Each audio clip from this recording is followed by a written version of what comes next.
Hello, welcome back to the Superhero Show. I'm Daniel, and this is Christopher. Yes, that's mine. Full name again, because it's polite.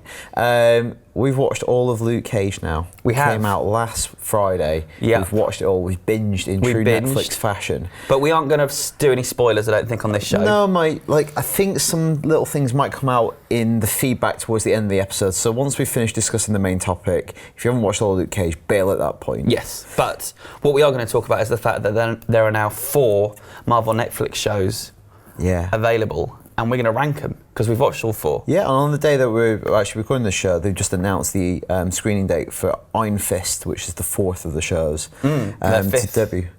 Fourth season. 4th to go. 4th to go live. And just saw a picture of him hitting someone on a corridor. Yeah, which is quite new for Netflix. March next year. That everyone's been snarky about. Yeah, so, March. We'll start from the bottom up. Yeah. What is our 4th favourite of the new Netflix shows, Daniel? Well, if you watched our episode a few weeks ago, you might not be surprised to hear this. It is Luke Cage, I'm afraid. That's going to make some people unhappy. Yeah, everyone, I think... Because Twitter's going crazy for it. Yeah, but I've seen some mixed response on Twitter as well. We've got some mixed feedback later on in the show. And it's not to say it's bad, because I think the quality's been good of all these shows.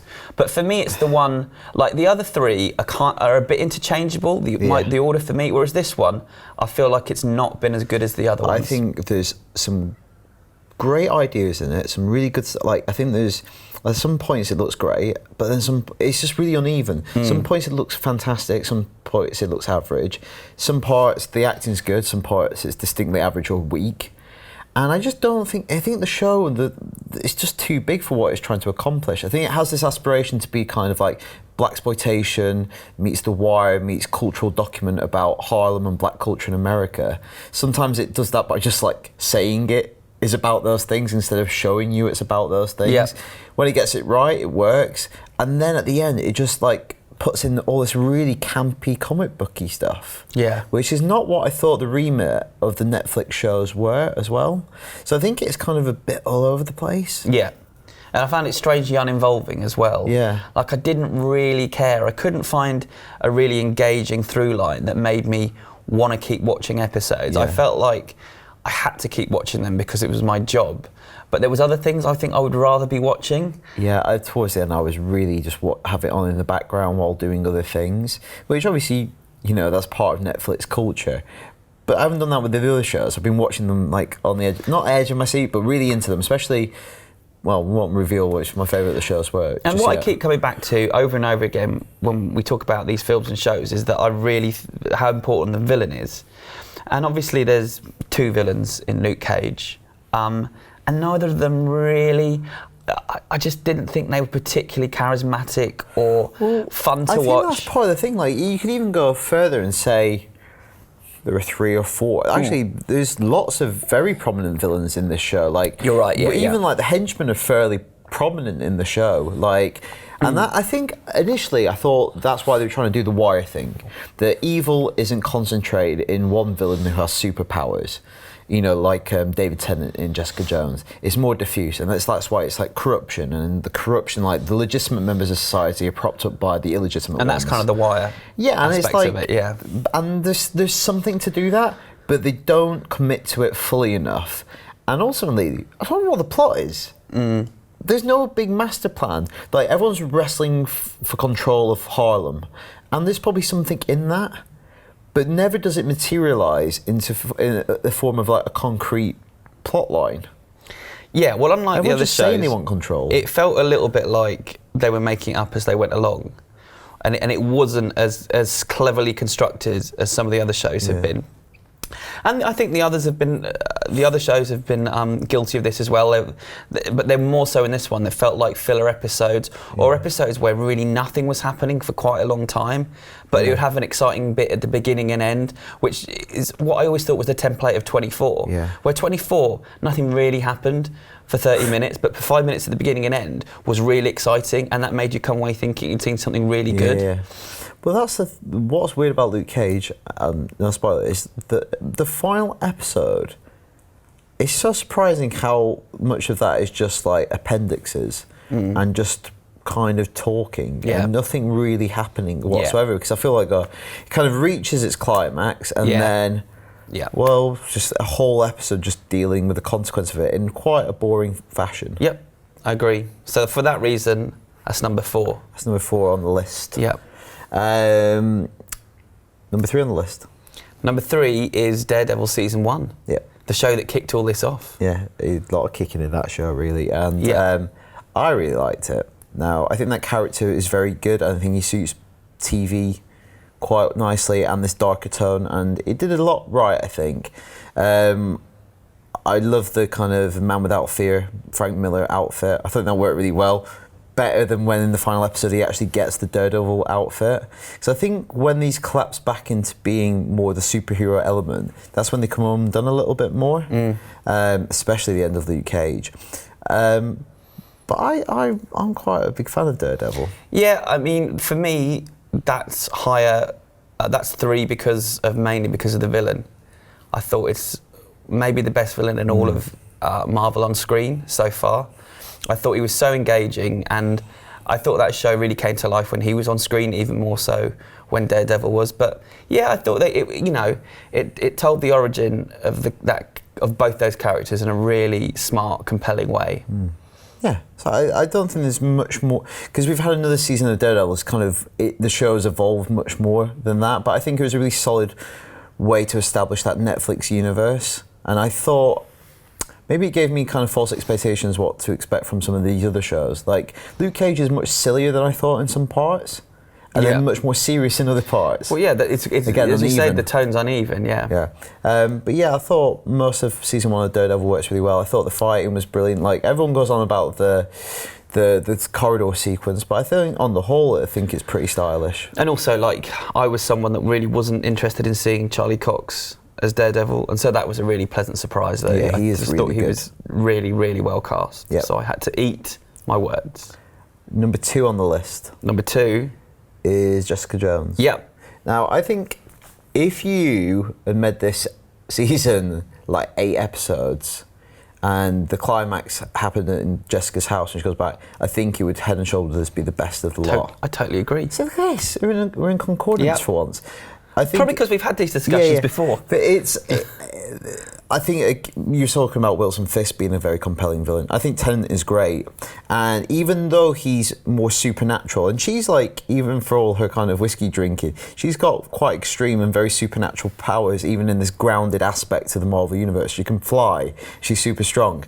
And I think they incorporate and blend those very big, bold superhero powers with very dark subject matter, and there's not a big kind of dissonance, which is actually quite good, and that's kind of what I thought these Netflix shows were always going to be about. So I think it probably does the best at fulfilling that. Yeah, and I thought it introduced Luke Cage in a really cool way. I'm just smiling because since I've seen Jessica Jones, they've put Don't Trust the Bee in Apartment 23 on Netflix, and I've started watching it. I absolutely love it. I think it's brilliant. I'm so sad it was cancelled, but it feels like a prequel because they're similar characters she plays, but you imagine maybe something really bad happened to her at the end of Don't Trust the Bee, and then she became Jessica Jones. But sorry, that was just making me laugh. That's irrelevant to what we're talking about. Good. It's just a bit of colour, isn't it? But yeah, also Dale's like, Christ, I'm gonna have to like pull B-roll of that maybe. No, just cut it out, snip it out. But what was I going to say? Yeah, how dark that plot line got really surprised me as well. We kind of know, we knew going in what the Purple Man does in the comics, but you were kind of thinking, well, how far are they going to take this? And it was like, wow, they've taken it all the way. Like, it's by far the darkest of all these shows. Yeah, I think it's definitely the darkest. If you just think about what... Yeah, like, in terms of the psychological violence of it, absolutely. Because I think there's ones that are probably gorier, but that definitely treads the darkest path. I'm still not a massive David Tennant fan, but I think he did an okay job. I think he did a really good job, actually. I think he's very good in that show. But yeah, the problem with that one was those filler episodes towards the end where you just felt like it was really being dragged out. Well, this is... It's very obvious what number 1 on our list is now. No.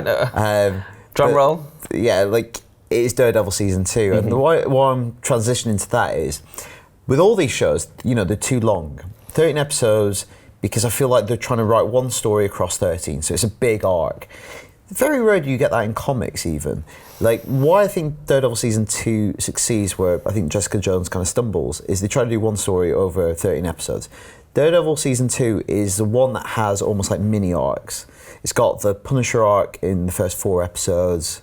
It's got the Elektra stuff that comes in, and then everything kind of ties together in a third arc at the end with the Hand coming in. So you've got kind of these mini comic book arcs that kind of keep you interested and sustain the momentum throughout the 13 episode run, whereas the other ones kind of like fall down in the second half of the show. Yep. I think the only things I don't like about Daredevil season 2 there as well. is I didn't really like the finale that much. But aside from that, I thought everything about it was terrific. Like, I'm not a huge Elektra fan, and yeah, I thought they did a brilliant job with her. I am a big Punisher fan, and obviously he's the 4th Punisher, and finally we've got the Punisher we want and need and deserve. He was just brilliant, what they did with that character. Yeah. Well, there's lots of excellent moments with him, but like him speaking to Charlie Cox in like these big long dialogue scenes, especially one in the graveyard when he's talking about his daughter, he absolutely kills it.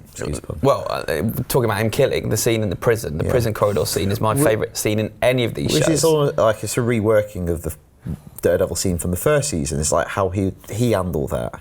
But it's really not surprising that he's getting his own spin-off sooner rather than later.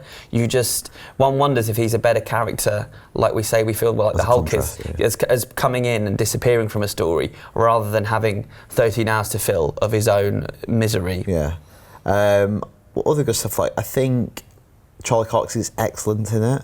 Especially, it's very difficult to have the lead character kind of not stringing along, that's the wrong word, but kind of like associate with 2 women and him still be sympathetic character, that he's not like lying to them, even though he is. Because you see that he's drawn equally to these 2 women, to these 2 sides of himself, these 2 potential lives. And at the end, when he speaks to Elektra in the corridor without his mask on, you think, he really does want to run away with her at that point. Like, I think he plays it brilliantly. I would. Well, that's obvious, isn't it?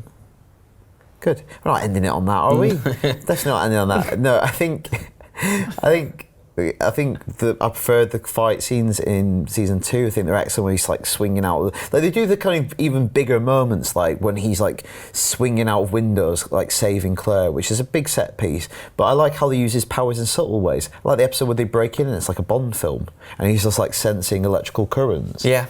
Well, there's loads of cool stuff in season 2. It's funny though, isn't it? Because the Marvel TV stuff and the DC TV stuff is 23, 24 episodes, which is quite. I feel like that's why I don't persevere with some of them. I give up or I float in and out because I can't commit all that time, because I also know there's going to be so many filler episodes. These ones are 13, and even then I feel like sometimes they could be slightly shorter. Yeah. Like Stranger Things length. Yeah. But yeah, I feel like that's the one that got it right more often than not, and that was the one where I really felt like I had to binge it. I didn't want breaks between them. And some people have similar criticisms of that season, even but yeah, I think that got more right than it got wrong. Yeah, it's nice we agreed on this. Oh, this is really good. Because we didn't plan it that way. We could have argued about it, but... Yeah, I thought it was good. All right, I'll go first. This is all Luke Cage feedback. Okay. So we might get a bit more spoilerific for now. So if you haven't seen the show yet, you might want to bail. Yeah, let's say spoilers, because there is something let's get into it. Yeah. Okay, this first one is from Shiraj. Hey Shiraj, he says g'day. He's from Melbourne. Okay, he's already tweeted us, but he says he thinks Luke Cage is the Iron Man 2, Thor 2 of Marvel TV, the weakest of the shows thus far. Here's why. I love the whole cast, but Mike Coulter, what were Marvel thinking casting him? Should we just deal with that? Just in miniature, my opinion varies from episode to episode to moment to moment. Like, I sometimes think he's really good. Like, I really like the Method Man cameo and how he delivers his response to him. It's just like, I like him when he's like happy being Luke Cage and he's like has a swagger about him, and when the scene when he's all suited up.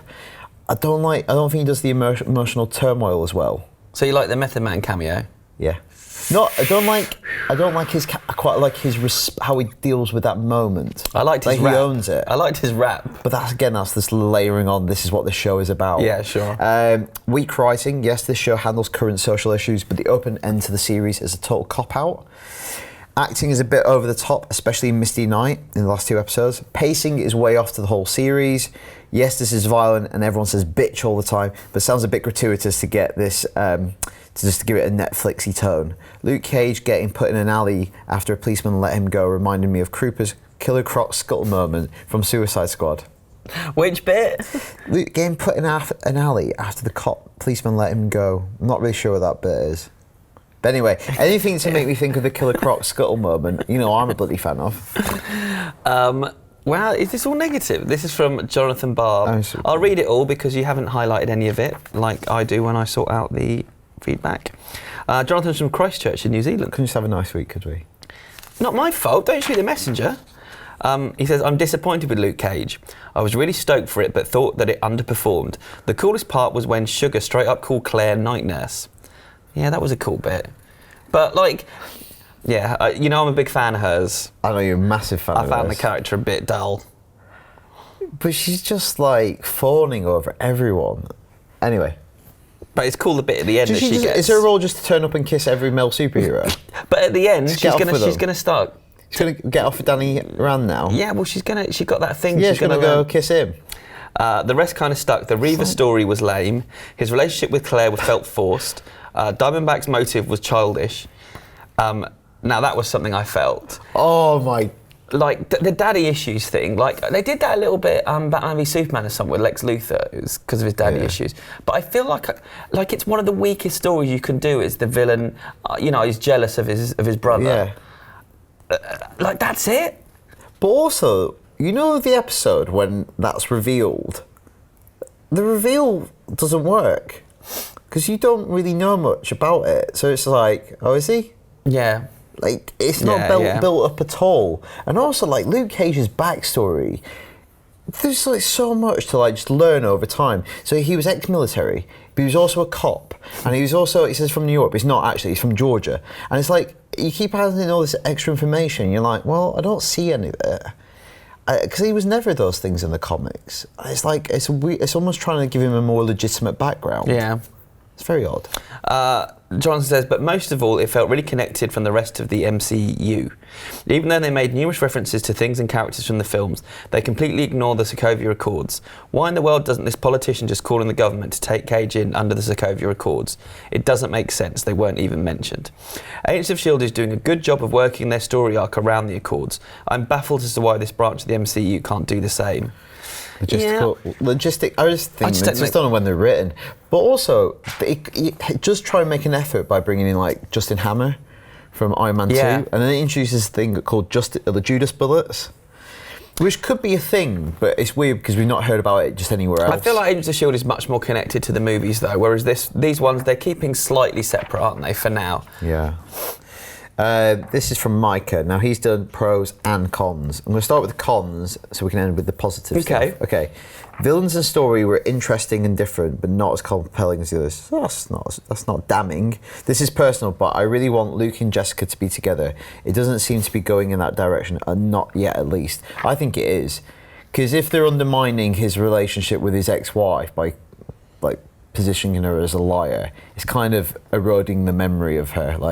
I was hoping for a foggy Hogarth lawyer duo to appear in defence of Luke at the end. Again, personal. So his criticisms aren't that bad. Pros.